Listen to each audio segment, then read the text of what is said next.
ओम श्री नारायणाय नमः।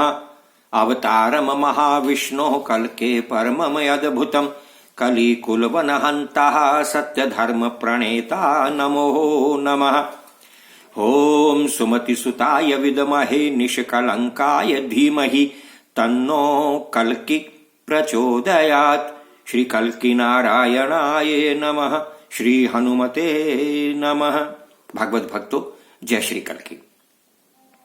इससे पहले के एपिसोड में आपने सुना कि किस प्रकार कली घायल होकर के अपने महल वापस चला गया है और उसकी रानियों ने, उसके साथ रहने वाली सभी अधर्मियों ने उसकी मरहम पट्टी की है और उसकी सेवा शुश्रूषा करने लगी है।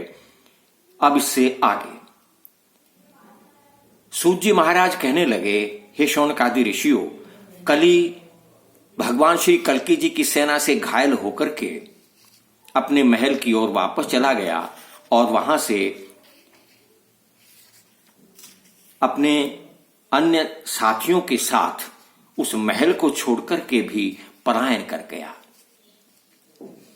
सतयुग के तीक्ष्ण बाणों के प्रहार से अनेक आदि व्याधि अपने अपने वाहनों को त्याग करके समूचे द्वीप को छोड़ करके अन्य द्वीपों की ओर भाग गई हैं।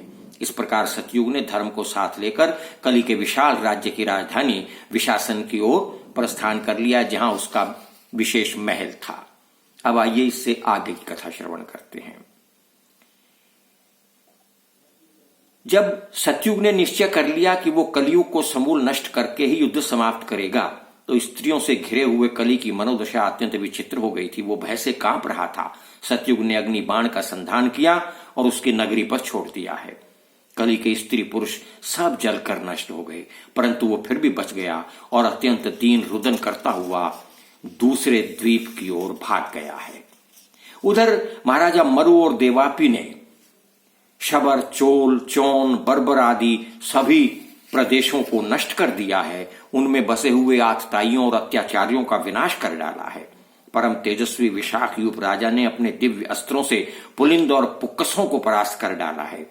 हे श्रेष्ठ ऋषियों, कली के सहयोगी राजाओं और सैनिकों के नष्ट हो जाने के बाद कली घायल अवस्था में अपना शासन त्याग करके छिपकर किसी अन्य द्वीप की ओर चला गया है।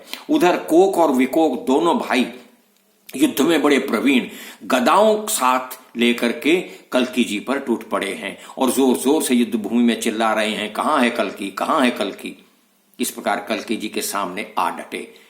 दोनों भाई श्री कल्कि नारायण से युद्ध करने लगे हैं। ऐसा भयंकर युद्ध हुआ है कि आकाश में खड़े देवता भी चकित हो गए हैं।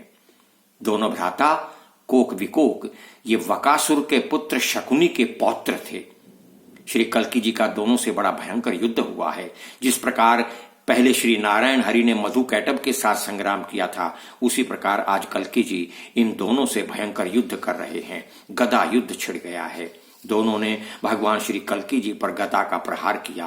कल्कि जी की गदा हाथ से छूटकर पृथ्वी पर गिर गई। युद्ध भूमि में कल्कि जी को ऐसी स्थिति में देख करके देवगण और अन्य योद्धा भयभीत हो गए हैं। जो ही कोक और विकोक अन्य प्रहार करने को तत्पर हुए हैं, त्यों ही त्रिलोकी विजयी जगतपति भगवान श्री विष्णु ने क्रोधित होकर तुरंत अपने आप को उछाला है और दोनों भाइयों के मस्तक काट डाले हैं। लेकिन देखते ही देखते दोनों के मस्तक फिर जुड़ गए हैं। फिर से कल्कि जी ने अपनी खड़ग के दोनों हाथों में खड़ग लेकर के उनके मस्तक फिर काट डाले हैं, लेकिन पलक झपकते ही वे फिर दोनों जीवित हो गए हैं। श्री नारायण के अवतार भगवान श्री कल्कि नारायण बड़े चिंतित हुए और स्वामी को चिंतामगन देख करके तुरंत ही उनके गरुड़ाश्व ने यमराज की भांति भयंकर रूप धारण किया है और दोनों कोक विकोक पर एकदम टूट पड़े हैं। दोनों के साथ बड़ा भयंकर युद्ध अकेले गरुड़ाश्व ने किया है। अपने मुख से दोनों की भुजाओं को एक साथ पकड़ा है और काट डाला है। अस्थियों सहित उनकी भुजाएं चूर्ण चूर्ण होकर के गिर पड़ी हैं। उनके धनुष बाण, उनकी गदाएं दोनों दूर जाकर के गिरी हैं। अश्व ने दोनों को क्षत विक्षत कर डाला है।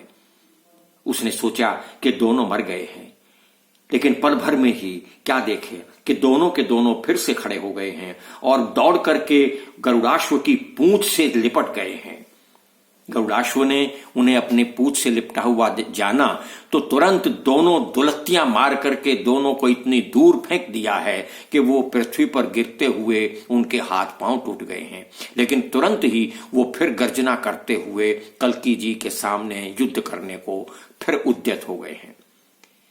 उधर आकाश में देवताओं की विकलता को बढ़ता हुआ देख करके ब्रह्मा जी प्रकट हुए। ब्रह्मा जी कहने लगे, हे श्री नारायण, हे श्री कल्कि, हे विप्रकुल भूषण, ये दोनों भाई किसी अस्त्र शस्त्र से नहीं मरेंगे। ये दोनों एक दूसरे को देखते ही फिर से जीवित हो जाते हैं। ऐसा ये मुझसे वरदान पा चुके हैं। इसलिए इन पर दोनों पर एक साथ इनके शीश पर ऐसा प्रहार करो कि इनका शीश फिर इनकी आंखें एक दूसरे को देख ना पाएं। ऐसा सुनकर के ब्रह्मा जी को नमस्कार करके भगवान श्री विष्णु के परम अद्भुत अवतार श्री कल्कि नारायण जी अपने दोनों मुष्टिकाओं से उछले और उछल करके उन दोनों के शीश पर इस प्रकार से प्रहार किया कि उनका मस्तक चूर्ण चूर्ण होकर गर्दन सहित उनके शरीर के मध्य भाग में उनकी पसलियों में फंस गया और वो सिर फिर से बाहर नहीं आ सका। जब वो बाहर नहीं आ सका तो उनकी आंखें एक दूसरे को देख नहीं सकी और वो दो पर्वत शिखरों की भांति पृथ्वी पर औंधे गिरने लगे। सैनिक दौड़ पड़े, भाग गए, कहीं उसके नीचे ना दब जाएं। दोनों महाभयानक राक्षसों का अंत देख करके देवताओं ने आकाश से पुष्पों की वर्षा की है। चारों ओर जय जयकार होने लगी है। जय कल्कि, जय जगतपते, पद्मापति, जय रमापते। आज का एपिसोड इतना ही, बाकी कथा अगले एपिसोड में। तब तक के लिए जय श्री कल्कि, जय श्री हनुमान।